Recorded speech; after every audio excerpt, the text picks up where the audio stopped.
पंजाब केसरी में आप सबका स्वागत है। मैं हूं चंद्रशेखर धरनी। वीरेंद्र चौहान बीजेपी के प्रवक्ता हमारे साथ मौजूद हैं। चौहान साहब, स्वागत है पंजाब केसरी में। जी बहुत धन्यवाद, और आपके सभी जो दर्शक हैं उनको भी प्रणाम। चौहान साहब, जिस प्रकार से मिशन 2024 का आगाज हो चुका है, बीजेपी 9वां साल मोदी जी का कार्यकाल मना रही है। राहुल गांधी ट्रक के माध्यम से यात्रा कर रहे हैं, उससे पहले भारत जोड़ो यात्रा कर चुके हैं। राजनीतिक टिप्पणी क्या है? भारतीय जनता पार्टी 2024 में 2019 से ज़्यादा जिसे कह सकते हैं ना प्रभावी जनादेश लेकर के 2024 में सरकार बनाएगी। भारतीय जनता पार्टी ने पिछले 9 वर्षों में जो काम किए हैं वो काम हम जनता को स्मरण कराएंगे जाकर के, और काम के नाम पर एक बार पुनः जनादेश मांगेंगे। हमारे जो विपक्षी हैं ना, उनके पास नेता न नीयत न कार्यक्रम, तो हमारा वो कहीं मुकाबला कर नहीं पाएंगे। देश की जनता नरेंद्र मोदी जी के नेतृत्व में बहुत तीव्र गति से तरक्की की पटरी पर, या यूं कहिए कि गगन में उड़ते हुए आगे बढ़ते हुए हिंदुस्तान को इसी तरह आगे बढ़ते देखना चाहती है।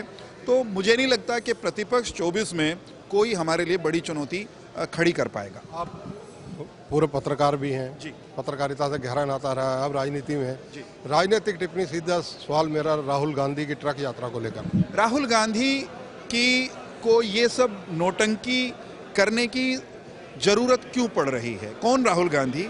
वह राहुल गांधी जो साल में 60 बार विदेश यात्रा करता है, उसमें से अधिकांश बार जो है वो सुख सुविधा और आनंद लेने के लिए, छुट्टियां मनाने के लिए करता है। तो उस व्यक्ति को अगर ट्रक में चढ़कर सड़क पर घूमने की उसकी स्थिति आ गई है, तो समझ लीजिए कि राजनीतिक विवशता कितनी है, सत्ता पाने की विकलता व्याकुलता कितनी है। लेकिन हिंदुस्तान के लोग उसके साथ खड़े होंगे जो हिंदुस्तान के साथ खड़ा है। राहुल गांधी ट्रक में सवार हो सकते हैं, लेकिन हिंदुस्तान की संस्कृति, हिंदुस्तान के मानबिंदुओं, हिंदुस्तान के पूर्वजों और हिंदुस्तान के मान सम्मान के खिलाफ देश में भी काम करता है और बाहर भी। वो ट्रक पे चढ़े या जहाज पे चढ़े, कोई लंबा चौड़ा फर्क पड़ने वाला नहीं। चौहान साहब, मिशन 2024 के लिए बीजेपी का रोड मैप क्या है? भारतीय जनता पार्टी जिस दिशा में चली 14 में, हमने 19 में जब चुनाव में हम गए तो हमने जो काम किए, जो लक्ष्य हमने 14 में रखे थे, उनमें से बहुत सारे काम हमने 19 तक कर दिए थे। हमने लोगों को जाकर के कहा, हमने जो कहा था वो किया है, जो रह गया वो अगली टर्म में करेंगे। हमने बहुत सारे ऐसे काम इस कार्यकाल में भी किए हैं।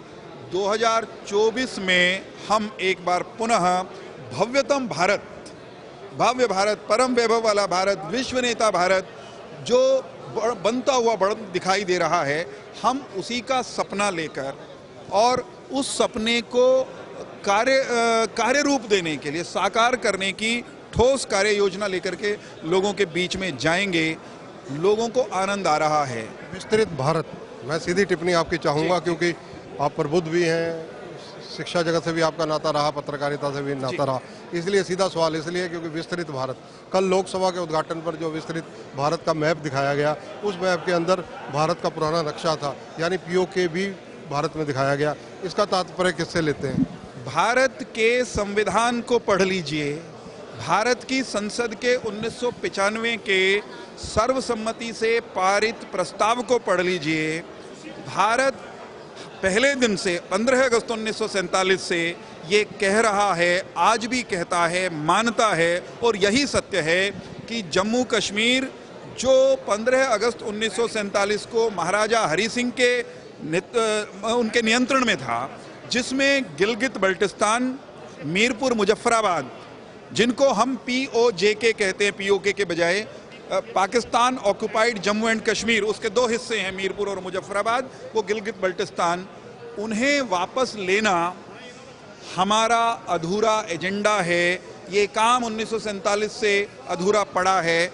निश्चित तौर पर हमें उन्हें लेना ही है, और ये केवल भारतीय जनता पार्टी का नहीं है, एजेंडा पूरे देश का है।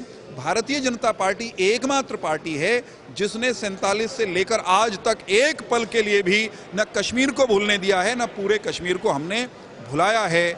न गलती करते पंडित नेहरू 1947 में, आगे बढ़ती सेनाओं को नहीं रोकते, न ले जाते जम्मू कश्मीर का मामला यूनाइटेड नेशंस में, तो हमारी सेनाओं ने तो भाई साहब 1947-48 में ही मामला ठीक कर दिया था, नक्शा हमारा पूरा हो गया होता।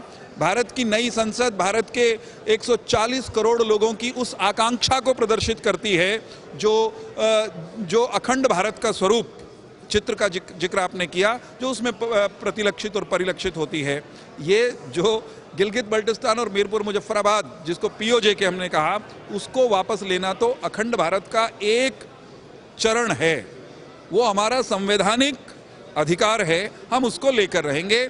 उसका रास्ता क्या होगा वो आपको धीरे धीरे समझ में आ जाएगा। जैसे 370 की अगर आपको धरणी जी मैं बात कर रहा हूँ, जब हम 370 हटेगी हटाएंगे ये कहते थे, तो हमारे विरोधी ये कहते थे इनके बस की बात नहीं है, ये तो कभी हो ही नहीं सकता। कुछ लोगों ने जम्मू कश्मीर में बैठकर ये कहा कि 370 हटी तो भारत पाकिस्तान से के साथ मिल जाएगा, चीन के साथ मिल जाएगा, जम्मू कश्मीर पाकिस्तान या चीन के साथ चला जाएगा, तिरंगा उठाने वाला जम्मू कश्मीर में कोई नहीं बचेगा। जब हमने वो काम किया पूरी तैयारी के साथ, तो किसी देश विरोधी ताकत को चूं करने का भी हमने अवसर नहीं दिया।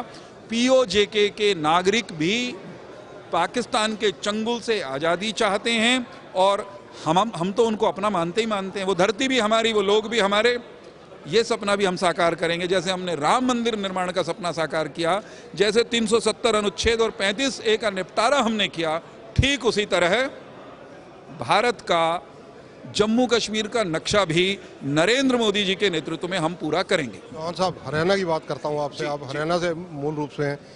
हरियाणा में चौधरी भूपेंद्र सिंह हुड्डा, कुमारी शैलजा, कांग्रेस की बात कर रहा हूँ, और उदय भान जी प्रदेश अध्यक्ष, रणदीप सिंह सुरजेवाला, यानी कांग्रेस के सारे नेता जी मिशन 2024 को लेकर चल रहे हैं।